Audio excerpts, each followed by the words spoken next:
FIFA President Gianni Infantino has kept his own committees in the dark about the financial detail around plans to add two major competitions to an already saturated football calendar. The Swiss Italian has announced his proposals for an expanded 24-team World Club Cup and a Global Nations League, building on the European model which starts in the autumn. He has claimed the two initiatives will bring in $25 billion from China, Saudi Arabia, Japan and the USA.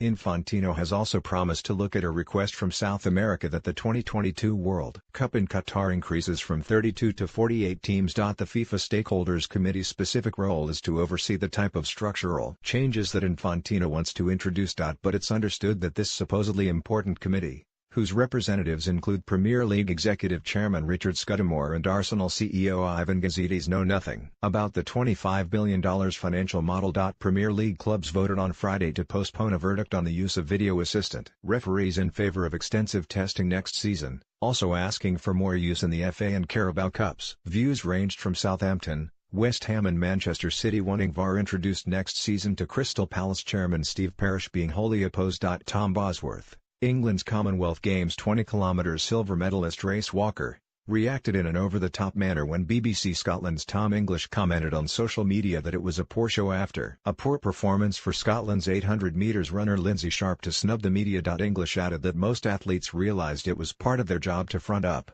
but Bosworth tweeted, "Most vile reporter in history. Lancashire can't handle criticism, it seems, having started the season by banning cricket fanzine editor Ian Lomax from Old Trafford." Club secretary Lee Morgan sent Lomax a letter saying, "It is clear from your previous communications that you are unhappy with many aspects of the club and therefore do not wish to behave in such a way which is consistent with our core values." A.J. is the king of chat and he won attending an evening with Anthony Joshua at the O2 this week. 2 hours of entertaining chat with Sky Boxing's Adam Smith would be at a loss to explain just how the world heavyweight champion failed to get into the top 3 of the 2017 BBC Sports Personality of the Year when he has oodles more personality than the Beeb winner Mo Farah. And Joshua certainly didn't need his promoter Eddie Hearn joining the proceedings for the last 20 minutes when Joshua was far more interesting as he talked about why he wants to fight Deontay Wilder at Wembley in September. Secondary ticket operator StubHub can only gain credence by sponsoring the Joshua Evening in aid of anti-knife crime charity Steel Warriors. Despite a reputation for being one of the biggest platforms in sport for selling tickets at inflated prices,